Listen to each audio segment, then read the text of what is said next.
Now elasticity continues. Now Hooke's law.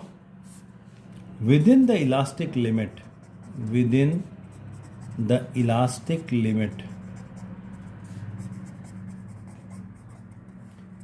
stress is directly proportional to the strain. That is the Hooke's law. And if we are going to write in this way, stress by strain, then here one constant. This constant is known as modulus of elasticity. Modulus of elasticity. Right? And this modulus of elasticity is having the unit Newton per meter square. Only strain is having no unit. So only stress is having unit Newton per meter square. This modulus of elasticity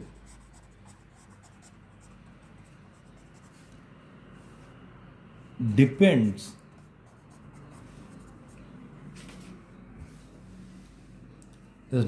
on nature of the material,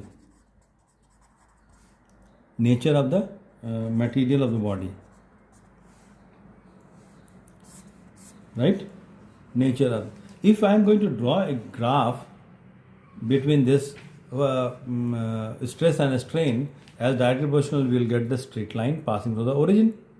Now, before coming on to this graph, here the one term is there which we have discussed, elastic limit. What is the meaning of that? Elastic limit.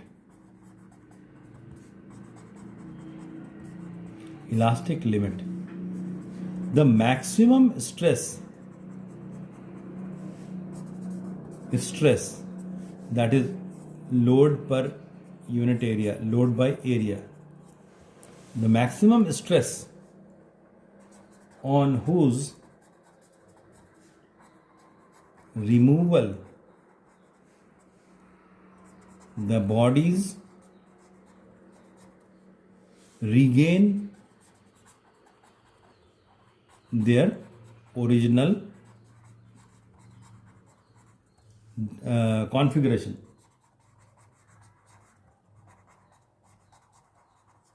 Is known as elastic limit.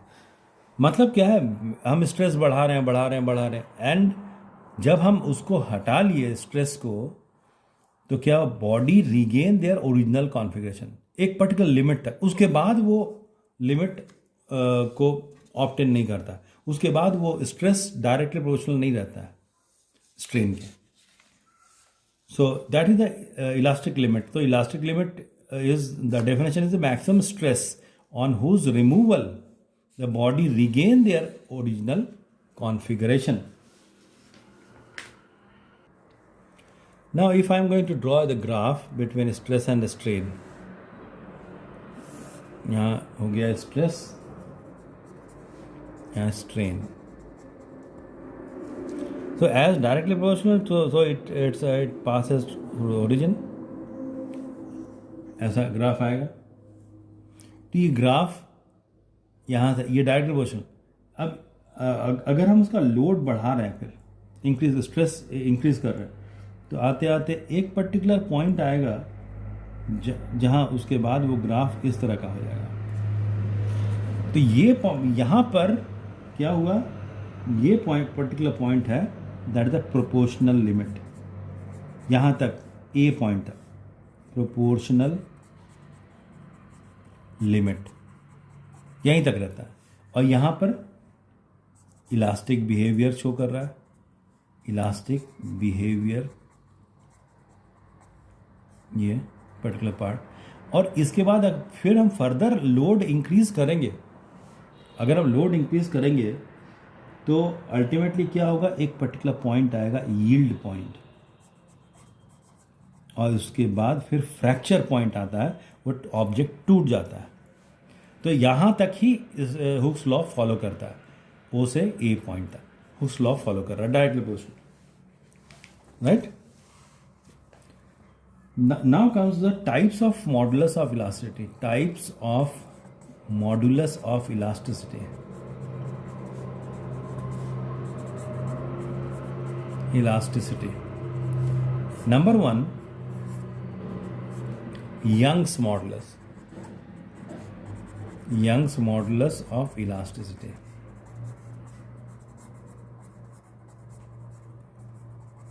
जिसको हम लोग y से denote करते हैं.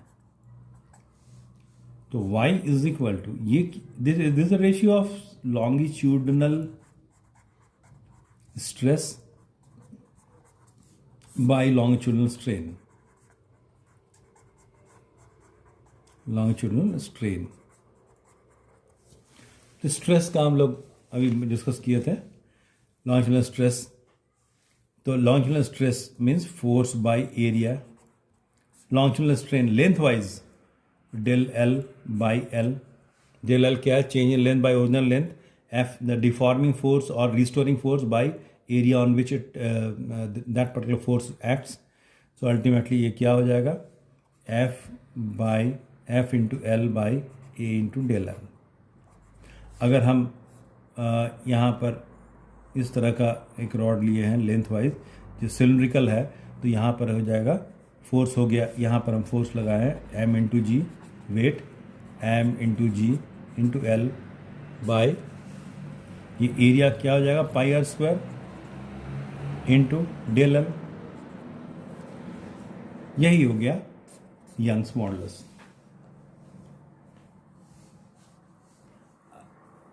Larger the value, if the larger value of y, Young's modulus अगर ज़्यादा है तो क्या है? द फोर्स और the larger force required to change the length of material. मतलब क्या है? अगर y ज़्यादा है तो हम उसको उसमें डिफॉर्मेशन लाना बहुत मुश्किल है. डिफॉर्मेशन लाना बहुत मुश्किल है. स्ट्रेन बहुत कम होगा. अगर y ज़्यादा है, हम डिफॉर्मेशन लाने की कोशिश करेंगे तो हमको larger force required to change the length. Second type of modulus of velocity is your bulk modulus. Bulk modulus और volume modulus of elasticity. इसको डिनोट करते हैं जैसे यंग्स मॉडुलस को y से, इसको k से डिनोट करते हैं. तो that is your bulk stress by bulk strain. Bulk stress वही force by area by bulk strain del V, change in volume by original volume. ये फोर्स बाय एरिया को हम प्रेशर भी लिखते हैं. तो del V by V. Force by area को volume के उसमें हम लोग क्या लिखते हैं? Pressure. Force by area is your pressure. तो ये हो गया, this is the formula of bulk modulus of elasticity. 1/k एक टर्म यूज होता है. 1 reciprocal of the bulk modulus of elasticity is known as the compressibility.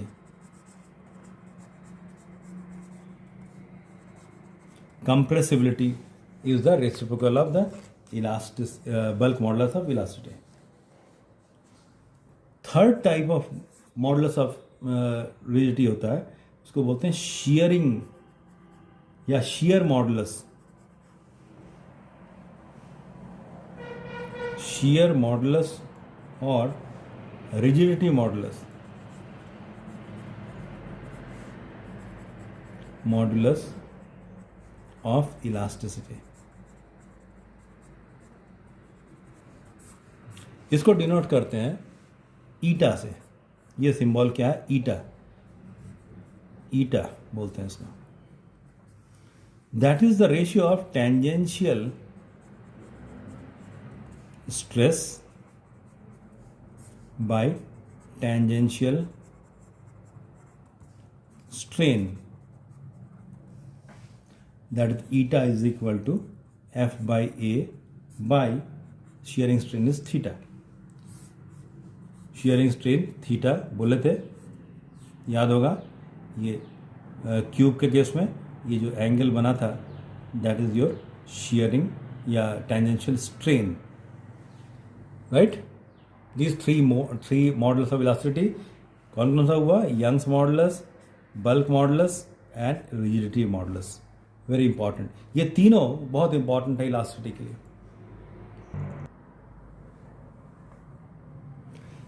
Now comes to the other point that we are going to discuss, application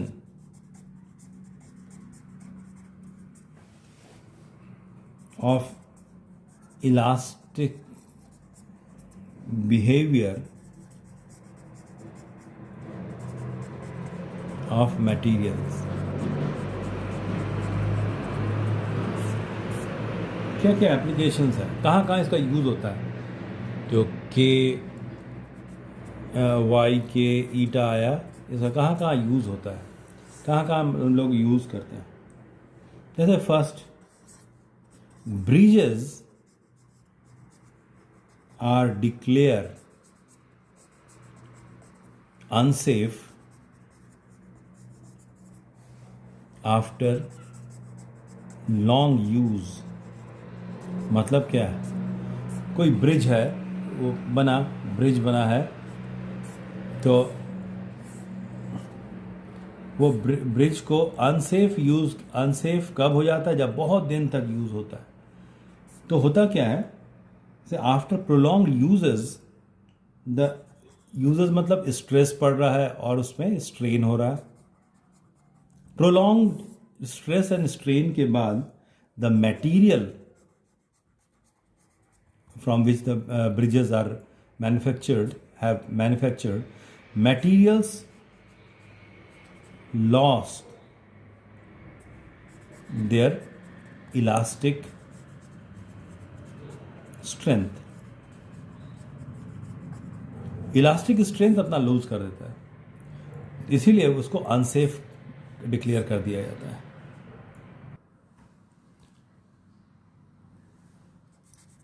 second, बहुत important, A crane is used for, crane का क्या use होता है? Used for lifting और moving the heavy load. Heavy load को एक जगह से दूसरी जगह लिफ्ट करने या मूव करने के लिए हेवी लोड हम लोग क्रेन का यूज करते हैं. And the crane is having the metallic rope हो रहता है, मेटल का बना हुआ रस्सी. अब यहाँ पर क्या हर तरह का रस्सी, हर तरह का मेटलिक रोप हम लोग कितना भी लोड को लिफ्ट करना है या मूव करना है उसको यूज़ कर सकते हैं? नहीं. तो यहाँ पर मान लेते हैं, तो यहाँ पर होता क्या है, the minimum load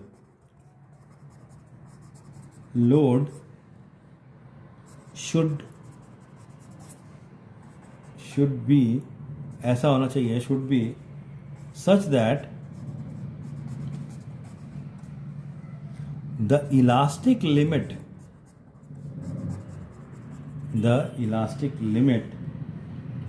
of the material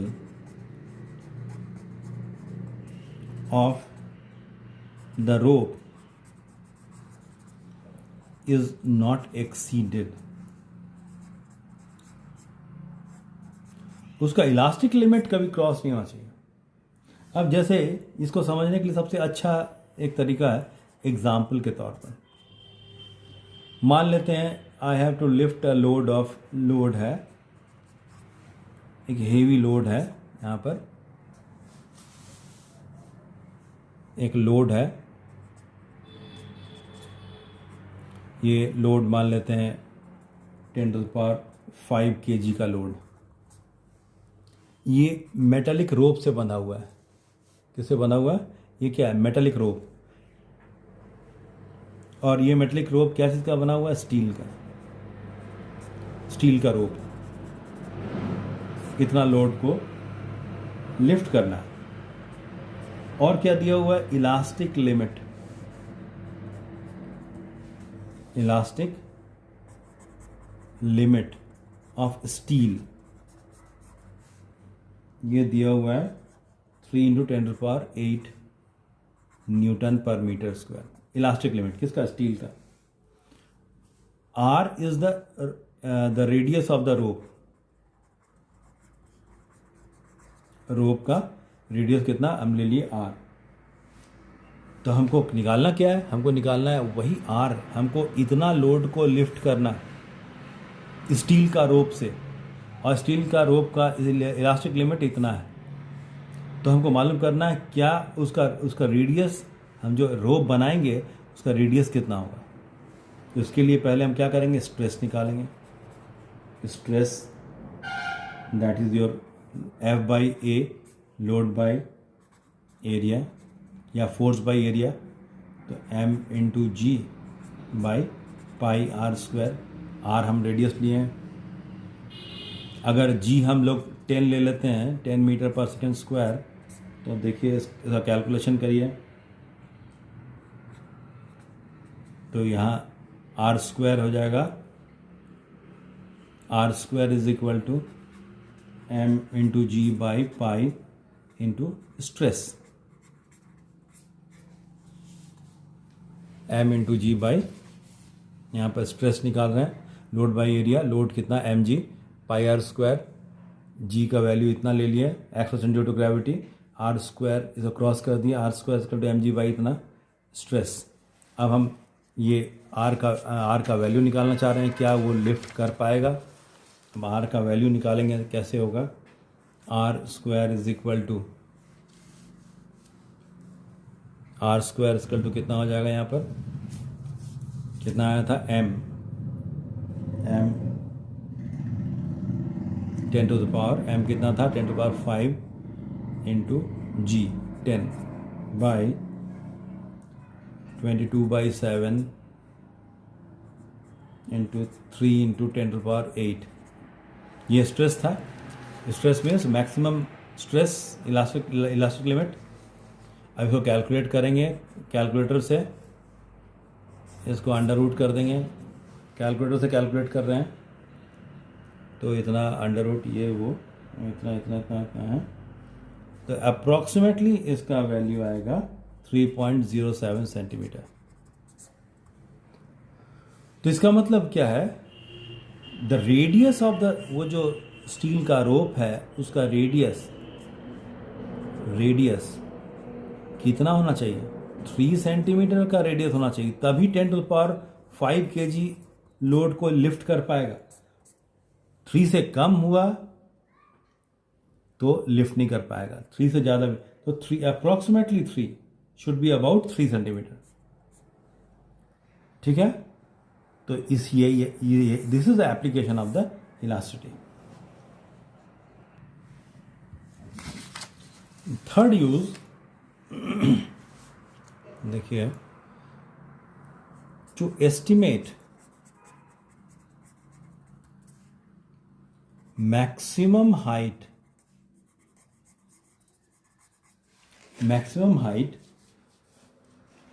of a mountain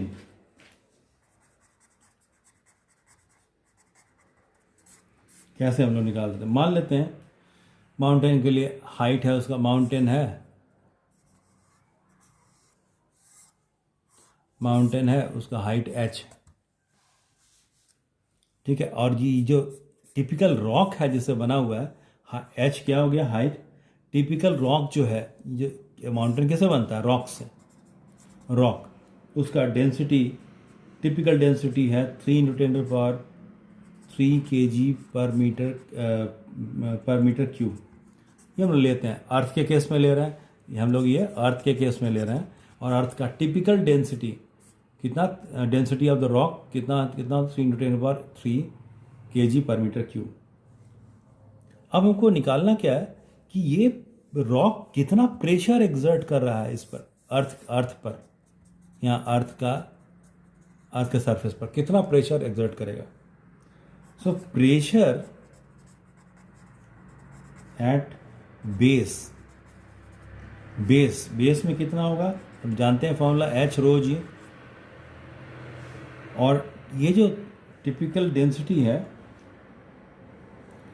typical density of the rock का एक और डेटा हम लोग को मालूम होना चाहिए कि elastic limit of typical rock, elastic limit वो भी एक डेटा दिया रहता है. मान लेते हैं दैट डेटा इज योर 3 × 10⁸. अर्थ के केस में इतना होता है जो रॉक अर्थ में मिलता है, इतना ये इलास्टिक लिमिट, मैक्सिमम स्ट्रेस इतना कर सकता है. तो हमको अब निकालना क्या है, प्रेशर एट द बेस. अब वो कितना हो जाएगा, प्रेशर का फॉर्मूला क्या होता है, H rho G. Formula H rho G. So H rho G should be less than 3 × 10⁸. ये होना चाहिए. अगर इतना नहीं होगा तो वो माउंटेन फॉर्म नहीं बनेगा, इट विल नॉट इरेक्ट. तो यहाँ पर h less than 3 × 10⁸ by rho into जी.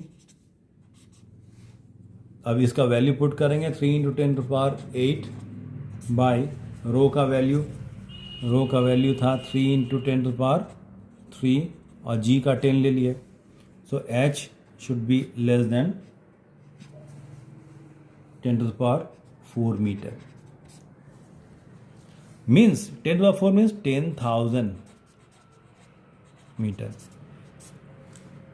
तो अर्थ पर जितना भी माउंटेन है उसका हाइट 10,000 मीटर से कम ही होगा हर हालत में, अगर टिपिकल डेंसिटी और इलास्टिक लिमिट इतना है तो.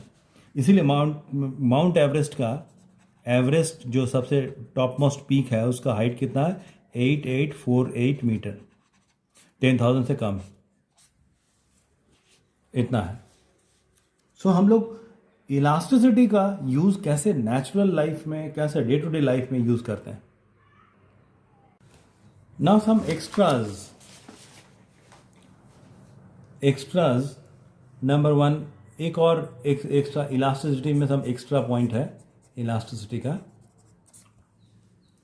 First is the Poisson ratio. एक रेशियो और होता है पॉइजन रेशियो, ये भी मटेरियल सिविल इंजीनियरिंग में काम आता है.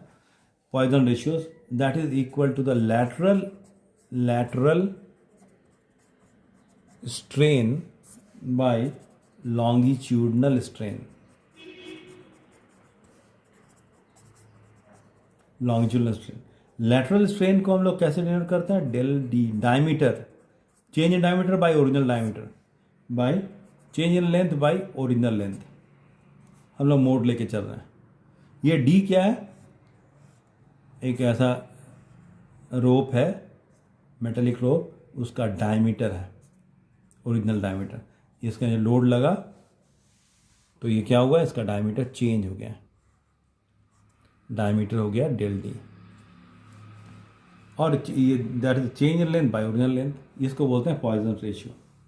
ये भी एक, इसका कोई यूनिट नहीं होता है. इसका प्रैक्टिकल वैल्यू 0 से 0.5 तक होता है. some information is required. Number 2, elastic potential energy.